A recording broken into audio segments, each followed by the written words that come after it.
gentlemen.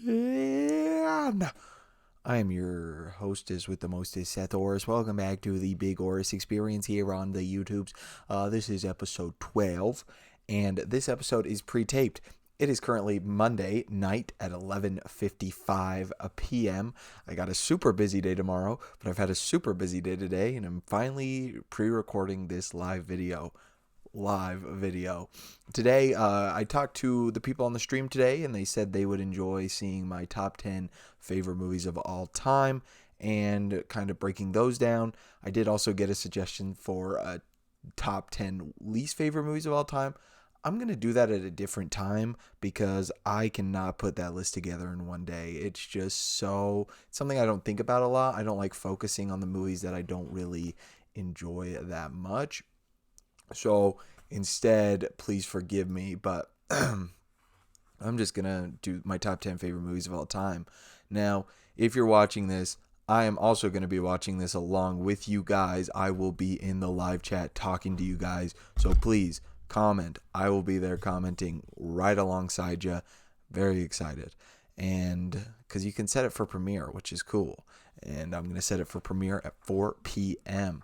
And no, but I mean, shit, I guess let's just get right into it with my 10th favorite movie of all time, as I get a message from the one and only Sevi, texting my ass about a t-shirt. Guys, here's the thing, okay? Film Sleep Repeat t-shirts, they're all the rage, as they should be. I'm getting better at making them. It's a little hard to make them because it's like, I feel like I want to make a really good product, and then if it's even a little bit off, I get really upset. But who knows? Today I will be selling the first Film Sleep Repeat t-shirt, which is very cool. But no, let's get it started. So this is my top 10 movies as of recently. This list, as you can imagine, changes so much every single month, every year, every day almost, because it is something my tastes are constantly changing. I'm constantly falling in and out of love with movies, but a movie I feel really secure, and this is not my top 10 movies I've ever seen as far as the best, because The Godfather Part 2 is not on this list, and I think The Godfather Part 2 is one of the best movies I've ever seen. Same with Taxi Driver. Taxi Driver is the best movie I've ever seen, and it is not on this list. But number 10, I have Mad Max Fury Road, the one and only. Mad Max Fury Road, of course, is the 2015. Is it 15 or 16? Yeah, 15. It is basically a reboot of sorts, a sequel to the old Mad Max films. Tom Hardy starring, Charlize Theron, of course, as Furiosa. What a fantastic movie. Action is 100. The story, it's a pretty basic premise. It is basically, let's go to one point and then come back in cars. But it is filmed in such a way that is beautiful. The performances are great. Like I said, Charlize Theron as Furiosa she gives one of the best performances she's ever given, in my personal opinion. And Tom Hardy is really badass as Max. There is one sequence in this movie that will always, without a doubt, make me cry. At least as of to this point. It's about 5 years later, and it's still, every time I watch it, makes me cry. It is, they get out of basically a canyon, and it's a bit of a chase scene, and the music comes in, and it's an action sequence, and pew, pew, pew, but the music goes on perfectly with it, and every time I watch it, makes me cry, not because it's an emotional scene per se, but the emotions are flowing just from the way the movie makes me feel. And it makes me, again, realize that movies are so special, and movies are great, and movies can make us feel all sorts of ways. And that is why Mad Max is, my number 10 favorite film of all time. I will say Mad Max has kind of stayed at that in the top 10 since it's come out. I just think it's a near perfect action movie, and I really, really love that film. So, number 9, Blade Runner 2049. Wow, Seth, what a shocking choice. Blade Runner 2049 is the follow-up to, of course, 1989's or 1980's Blade Runner. It is starring Ryan Gosling. Of course, it does have Harrison Ford, Jared Leto, Ana de Armas, who was fantastic in Knives Out, is in this film. and there's a lot of other great performances as well. This movie is, in my opinion, a perfect sequel. It does not rely on the first one to be good, but it makes the first one better. It is. I am not a big fan of the original Blade Runner. It just has never been a film for me. But that being said, Blade Runner 2049 retroactively made me like the first one a lot more, and I think Blade Runner 2049 is a masterpiece. Ryan Gosling's performance constantly has us questioning what makes a human, what makes a non-human sort of thing. It's that big question of man versus machine. What does it mean? What does life mean? What does it mean to lose something? What does it mean to see something be born? It is truly a very deep film that is beautiful. Roger Deakins does the cinematography, and he absolutely crushes it. Denis Villeneuve is the director, and, well, he directs the shit out of this movie. I personally believe that he is the greatest director working right now. Now, I do think Martin Scorsese is the greatest director of all time, and he is, of course, working right now. But I think Denis Villeneuve is the filmmaker of today. Now, I respect the shit out of him, and I am very excited for Dune. And now, I am just going to, of course, I'm on the fly here. I'm kind of just seeing what's up. But I'm going to say, for me, Mad Max Fury Road is a 9.5 out of 10. The simplicity of the story kind of pulls back with it a little bit, but I do think the film is a near masterpiece. Blade Runner 2049 is, in my opinion, a masterpiece. I think it's a masterclass of filmmaking and is just phenomenal. Now, number 8 on my list is going to be Black Klansman, directed by Spike Lee. This film, these last 3 films have come out in the past 5 years, somewhere within there. And I mean, it definitely, I guess you could call it a little bit of recency bias, but I think Black Klansman is Spike Lee's best film to date. I do love Do the Right Thing.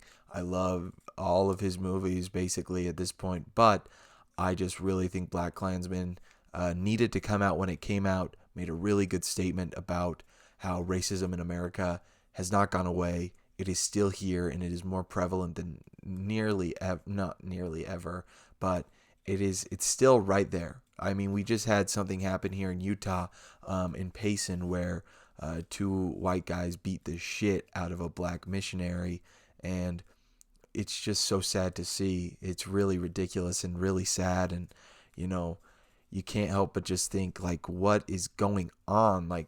You wish we could all learn, but unfortunately some people can't. Black Klansman, of course, John David Washington, Denzel Washington's son, who's set to be in Tenet, Christopher Nolan's new film coming out this summer. He's great in the movie. He's really funny, really great. Adam Driver's really good in the movie. They just give such nuanced performances, give such great performances, and I really freaking love Black Klansman. Black Klansman is another movie I would give a 10 out of 10. I think it's a masterpiece. I think it is a very great story. I think it is it's based on a true story, and I think Spike Lee is, no one else should have made that movie but Spike Lee, and I'm really happy with it overall. Now, I'm going to guess here. I'm going to guess that possibly James is in the chat, possibly D-Fame is in the chat.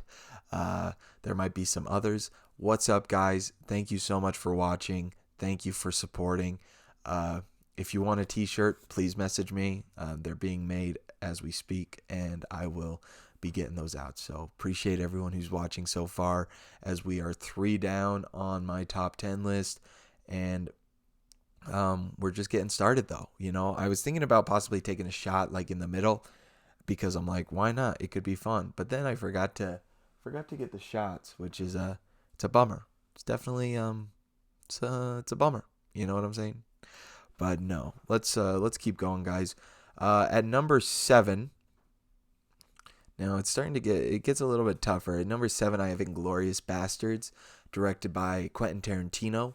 Now, he's a name that you will find is brought up quite a bit in this list.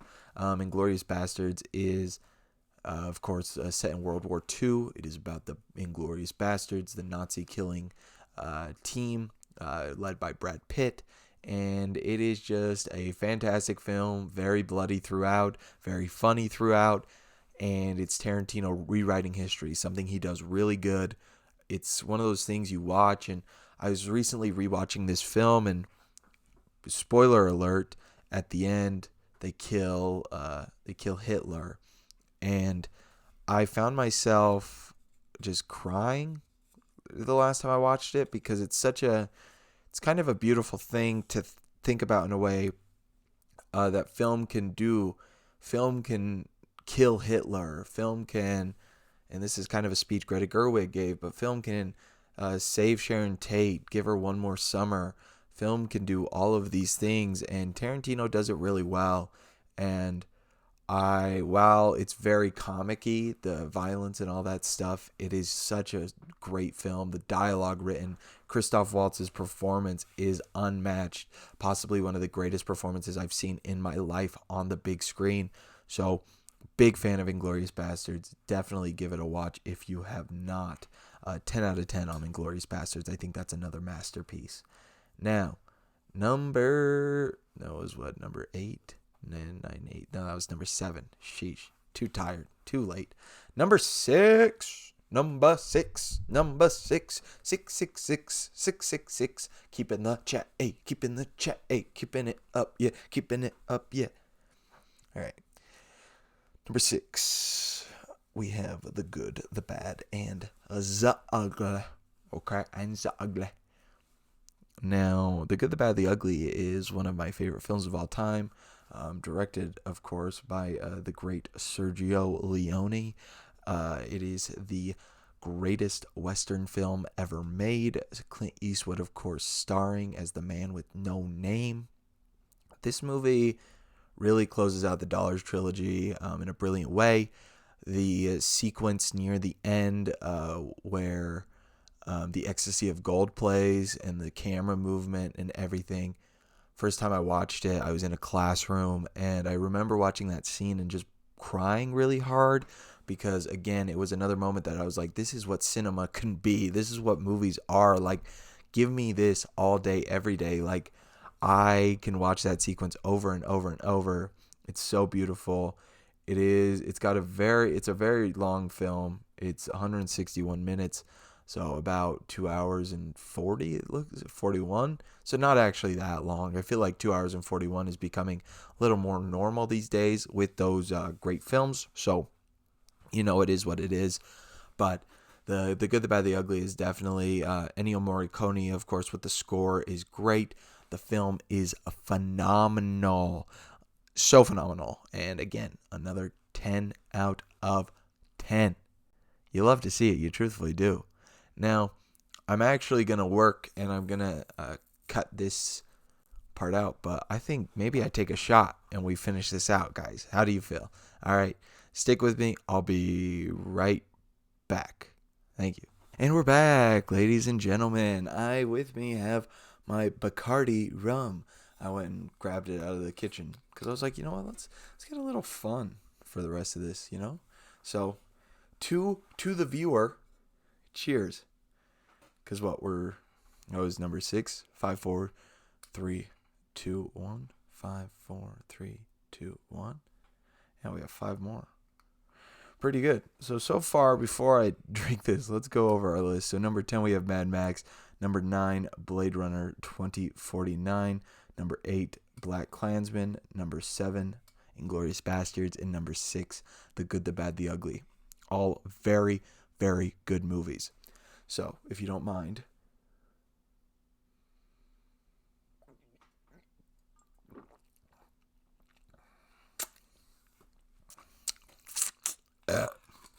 excuse me, I'm sorry. That's not very good to do in the mic. Yeah, sponsor me, Bacardi. What the fuck? Okay, here we go. All right. At number 5 on my list, I have a film that is outrageously fun. It is a poster on my wall, and it is The Wolf of Wall Street. Yes, The Wolf of Wall Street, a fantastic film starring the likes of Leo DiCaprio, Jonah Hill, Rob Reiner's in this film. A lot of people are in this freaking movie. Margot Robbie, of course, is great. Directed by Martin Scorsese. The Wolf of Wall Street is truly a modern classic already, in my opinion. It is a true story of caution, of greed, of America, Wall Street. It really shows how shitty some of those people are. And it really asks you the question of, this guy, he's doing all these terrible things. You have to decide what's right and what's wrong, though. We're not going to make that decision. We're not going to sway you in either way. And a lot of people probably think that Jordan Belfort is an awesome guy that deserves all the acclaim in the world. And I don't think so. I think he's an asshole. And I think a lot of people who do watch The Wolf of Wall Street would agree that he's an asshole. But it's kind of that cautionary tale side of things. Scorsese directs it. And Leo DiCaprio said in an interview about Scorsese, like, this guy's 70 years old and he's still making punk rock. Like, he's getting it done. And I absolutely agree with that. I think that, Leo is a great actor. The lewd scene alone is so good when obviously he takes, not the lewd scene, the lemon scene when he takes two and he goes to the country club and all of a sudden it hits him, the cerebral palsy, and he just crawls into his car, and it's such a fantastic performance. He should have won the Oscar, and that's all that needs to be said there. Now, let's see here. What do we got next? Another 10 out of 10, by the way. Number 4. So we're getting into the last few here. And what we'll do after we get done with the top 10 is we will actually go to a few questions I got on Instagram and talk about those. So the video will probably end up being about 30 minutes long is what I'm hoping. Now, number 4 is another Scorsese film, Silence. Man, oh man, what a film. I am not a religious person by any means, but this movie makes me want to be almost. It makes me want to study more in that zone. It is about two Jesuit priests who go to Japan back when it was illegal to, be Christian, and they're looking for their leader, basically played by Liam Neeson, who has apparently apostatized and stepped on the face of Christ. And they are going to prove him innocent. They're going to prove that nothing that has been written is real. And they go through a lot of heartache. Adam Driver stars along Andrew Garfield. This film is the only movie that has ever truthfully brought me to complete silence. Pun intended, I guess. Once the film ended, I didn't know what to say. I sat in a theater with my brother, completely awestruck. And then I made the fucking biggest mistake of taking a really pretty girl to that movie the next day or 2 days later. Because I thought it would be a great movie as a first, get together sort of thing. Obviously, I was wrong. Can you guys see that, by the way? What the hell? Whatever. I'm over it. But yeah, I was wrong because obviously she never wanted to go on another date with me or another get together, which, it's sad. It's definitely sad, but hey, we move on. Look at me now. I'm running my own Film Sleep Repeat channel, which is awesome. And Silence is great. Silence is really fantastic. There's one moment in particular, which I won't say because it does spoil the entire film. But I just remember thinking at that moment, I said to myself, maybe I need to ponder, maybe I need to think about Christ more. And maybe I need to look into these things that are being taught in this film and maybe learn more for myself, because I am feeling everything that Scorsese is putting across. I'm feeling this story. I just can't believe this is true history and is really a thing that happened. And Andrew Garfield is so good in the movie, and fuck, great movie. Silence is great movie. 10 out of 10. Most of these are, in my opinion, masterpieces. I think to a movie to be a masterpiece, I don't throw that word around as hardly as some people do. Some people will not throw that word at anything. They think for something to be a masterpiece, it is so incredibly hard. I think a movie can easily be a masterpiece, but no. But that's just me. So number 3, we're getting in the final 3 here. I have Steve Jobs, directed by Danny Boyle, the film that, of course, did come out again in 2015. starring Michael Fassbender, Kate Winslet. This movie, written by Aaron Sorkin, is without a doubt one of the greatest films ever made. Ever put together, I should say. The production design, the shot, the cinematography, the shot choice, the direction, the movement, the pace of the film is insane. It works so well as a film, as an actual movie. It works incredibly well, and Danny Boyle should be incredibly proud of the film he made. And Michael Fassbender gives an incredible job as Steve Jobs, gives an incredible performance as Steve Jobs. It does an incredible job as Jobs. Pun intended, bitch. But no, the movie is great. It's written so well. There's a scene between Michael Fassbender and what is his name? Newsroom, Dumb and Dumber. As I'm looking it up, oh, Seth Rogen's in this movie too, and he's badass as hell in it.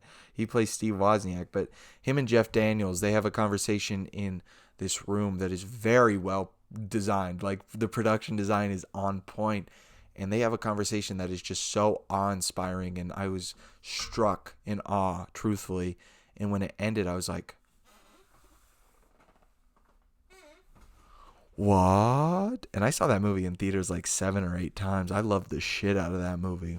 After I saw it 7 or 8 times, I think I might have actually kind of pirated it, because I was like, I need this movie now. Like, I've paid the money. I've paid almost $100 to see this movie in theaters. Let me just have a copy so I can watch it whenever. And I've probably seen that movie about 25 times in my lifetime, and I think it is truthfully very great. It makes me cry again at the end every time. That's something about all these movies, is 95% of them make me cry. And so that is my number 3 of all time. Now, number 2 and number 1 have never changed. Literally, well, after a certain point, like for the past 3 years, they've never changed. Number 2 is Pulp Fiction. Pulp Fiction is the movie that made me love movies. It is the movie that saved my life. That's what I'm going to do for number 2, is I'm going to tell a story about a young kid at the age of 14 or 15 who was really lost. He was really depressed. And yes, his name was Seth Orris. He was me. He didn't know where he belonged. He didn't know, well, it would have been 16, I think. He didn't know if he fit in anywhere. He was really depressed. He knew one thing, that he wanted to be kind of normal. He just wanted to be like everyone else and kind of follow the status quo, which, by the way, fuck that. Be you. Be strong. Whoever you are, that is good enough. Just remember that, please.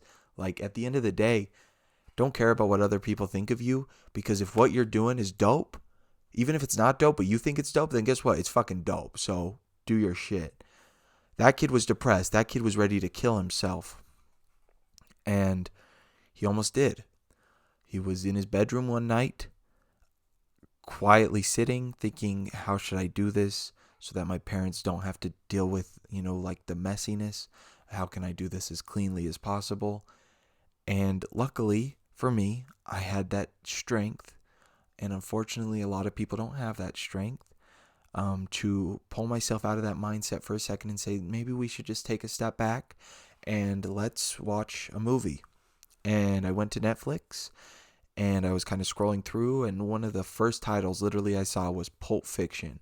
And all I could think is, I really like movies that my brother likes, and my brother really loved Pulp Fiction. And so I put Pulp Fiction on, and guess what? From the first scene, once it ended, I said, okay, like, what is this? Like, this is great. The film ended. I was bawling my eyes out. And for the first time in a long time, I was bawling my eyes out, not because I was sad, but because I knew that I had a purpose in this lifetime, in this life. My purpose was, my purpose was to make people feel the way that Tarantino made me feel that night with his movie. And then I went to East Hollywood High. I realized that filmmaking is not for me, but you know what is film journalism, film media, talking about movies to people like you guys who are so fucking awesome. And I did just that. I'm doing just that. That's why I'm so happy all the time, is because I get to do this every single day. Now, I can't thank Tarantino enough for what he's done for me. And I am a Tarantino stan at heart. A lot of people would say that's a bad thing, but a lot of people have not been through what I have been through as far as that goes. Pulp Fiction is a movie that changed my life. I have written essays about it. I have won awards for essays about it. And I will forever love that movie. And I know a lot of you are thinking, well, how the fuck is that not your number one favorite movie? Well, for a lot of reasons. My number one favorite movie, just kind of all the stars align. I feel like I can watch it a lot more than I can watch Pulp Fiction, because Pulp Fiction does, again, it pulls me to an area where I remember that 16, 15, 14-year-old kid watching it and just being so struck and so alone, but so something, you know? So it's something I can't watch all the time, but, excuse me. My Pulp Fiction is a 10 out of 10 in my opinion. Thanks for, if anyone's watching still, thanks for watching that. That means a lot. I really love Pulp Fiction. I think it's a great movie, and I would definitely recommend it to anyone who hasn't seen it. And my number one favorite movie of all time came out on my birthday, the actual day I was born, August 5th, 1998. And that movie is The Big Lebowski, starring Jeff Bridges as the dude, and directed by the Coen brothers, two of the greatest directors of all time, the best brother directing combo of all time. Now, this movie is everything that I love. It is a complete stoner movie. Makes me always want to be stoned when I watch it. Half the time I would say I do get stoned when I watch it, so that's all good. And it's just overall a really good movie.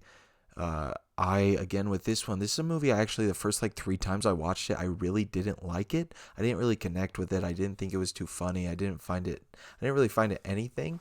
But then, I really just started to fall in love with it more and more each day, because something just hit me. I can't even explain it in words, but something definitely kind of changed my mind and made me feel something. And it's such a funny movie. It means so much to me. And kind of the thought process, I joke around with my dad too, that I wish instead of seeing me be born, he would have gone and seen The Big Lebowski. And he's always like, what? And I'm like, come on, it would have been fun seeing The Big Lebowski instead of seeing me. You know, what's the, I'd rather see The Big Lebowski the first night it comes out than see my son be born. And he always says you're dumb, but it's always a funny joke. And shit, guys, that's my top 10 movies. So to kind of recap again, at number 10, we have the one and only Mad Max Fury Road. Number 9, we have Blade Runner 2049. Number 8, Black Klansman. Number 7, Inglourious Bastards. Number 6, The Good, the Bad, the Ugly. Number 5, The Wolf of Wall Street. Number 4, Silence. Number 3, Steve Jobs. Number 2, The Wonderful Pulp Fiction. And number 1, The Immaculate. I think that's a good word. I'm a little tipsy because I honestly get drunk so fast. The Big Lebowski. What do you guys think of my list? Obviously, I hope you've been commenting along, and I'll be in that chat with you guys, which I'm excited to actually kind of be in the chat and be like, what is this drunk fool doing? Why is he saying the F word more than normal today? Also, Defame, if you're watching, you're the best. I love watching your videos, and everyone who's watching, please go subscribe to Defame. Defame is someone who leaves it all out on the line, is unapologetic about who they are, and I just really, I love you, for real. You're a really good person, just in general, from what I can see on YouTube. Maybe you're a serial killer in real life, and if that's the case, that sucks. But hey, for now, I really love you, so that's all I gotta say there. To everyone who has reached out to me about shirts, thank you so much. Definitely gonna be making y'all some mother and shirts. And let's take the Instagram questions and then we'll be done. I feel like that's a good idea. Let's see. Okay. Brandon Lovato says, why do you hate Drake? Which, of course, Drake, the Grammy winning artist, has he won a Grammy? He shouldn't have. But I don't like Drake very much. I think he's an overrated piece of trash. I think that he is one of those people who puts out albums with 24 to 36 songs on them in hopes that 3 or 4 songs may be bangers. But then what ends up happening is the other songs on the album are absolute trash and everyone likes to forget about those. I have never been a fan of Drake. I don't know if I ever will be. Of course, I do think he has songs that are great, but he's just not the guy for me. No offense to him. His music's just not for me. Now, that's a pretty easy answer. And then we actually only had one other question, but that's fine because it will probably get us to 30 minutes. What sci-fi movie have you seen the most? How many times do you think you've seen it? Good ass question. I have probably seen, sci-fi wise, probably have seen either, I'm trying to think, I would say Alien, but I don't think I've seen Alien more than I've seen Blade Runner 2049 at this point. I've seen Blade Runner 2049 about 12 times, which, if you're counting, that's about 36 hours watching. And I would say that probably would be my most. Now, Alien, I've seen about 7 or 8 times. So, yeah, Blade Runner, I do, but I'd say Blade Runner 2049 is probably my favorite sci-fi film of all time. I think it's really good. And I just think it's a masterpiece, dude. Like, get out of my face. Like, anyone who doesn't like Blade Runner 2049 just needs to come around on it. If you don't like it, I don't actually care. Everyone's got to have their own opinion. If you don't like it, put it in the chat. Let's talk about it. And guys, I'm going to be back on Wednesday, actually. So I'll end it here. Thanks for those questions. First, Brandon Lovato, and then Jake. Jake, I've never known how to say your last name. Hopefully I'm saying it right. LaSalle? If that's wrong, then I'm an asshole. That's fine. But I'm going to be back Wednesday night, 6 p.m. Mountain Standard Time. Okay, guys? I'm going to be with Sevy and Brooks. They're coming back on the show. So happy to have them. It's going to be an absolute blast. We're going to be talking about life, movies, and whatever the hell we want to talk about. So you know how that goes. And freak, guys, if you have been watching and have been commenting with me, I can't believe it. You guys are why I'm able to do what I do. You guys are why I do what I do. And until next time, peace out from the Film Sleep Repeat Studios. I'm going to go to bed.